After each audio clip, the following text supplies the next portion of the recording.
પછી અમારે જુનાગઢની અંદર એક વણઝારી ચોક કહેવાય, જી, ત્યાં બધું ચાઇનાનું ને બધું સસ્તી વસ્તુ હોય ને એવું બધું મળતું હોય, એટલે હું 50 રૂપિયાની એક લાઇટ એવી 2 લાઇટ લઈ આવું.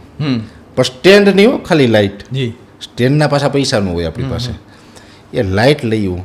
પણ પછી બુદ્ધિ મારી 2 માણા કે આ લાઇટને કરવું કેમ, સ્ટેન્ડ વગર રાખવી ક્યાં અને કરવું કેમ. પછી અમે અમારા રસોડામાં વિડીયો બનાવવાનું ચાલુ કર્યું.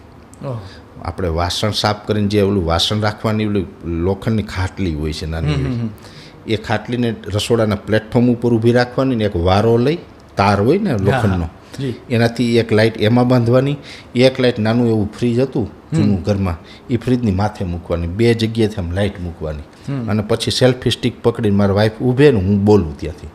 અને એમાંય રસોડામાં એટલે પહેલાં તો વાસણ ઉતારવાના બધા, પહેલાં બધા વાસણ ઉતારીએ, પછી હું ત્યાં બેસું, પછી વિડીયો બનીએ, પછી પાછા ગોઠવવાના. એવી રીતે અમે યુટ્યુબમાં શરૂઆત કરી. હવે એ તો ઠીક, પણ ઘણી વખત એવું થાય કે અમારી કંપની અમદાવાદ, દર મહિને અમારી મિટિંગ થાય અમદાવાદ, તો અમદાવાદ જવાનું હોય, તો અમદાવાદ જઈએ એટલે મિટિંગને બધું કરીને આપણે 2 દિવસે આવીએ. તો શરૂઆત તો કરી દીધી કે રોજ એક વિડીયો મૂકવો.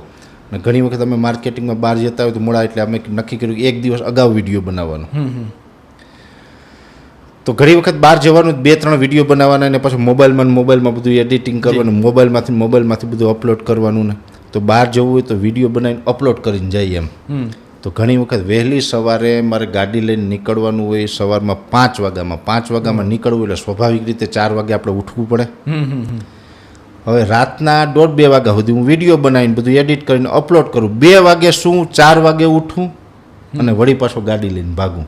એ ઉજાગરામાં ગાડી લઈને જવાનું. એટલે આવા બધા સંઘર્ષ કરતાં અહીં પહોંચ્યા.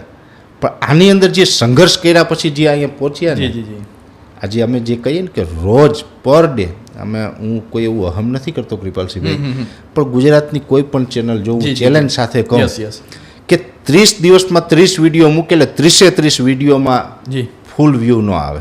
એકાદો વિડીયો તો એવો હોય ને કે 40-50 હજાર અટકી જાય. અમારા દરેક વિડીયોમાં લાખો વ્યૂ છે ને, એની પાછળનું મેઇન કોઈ કારણ હોય ને તો એ આ સંઘર્ષ છે.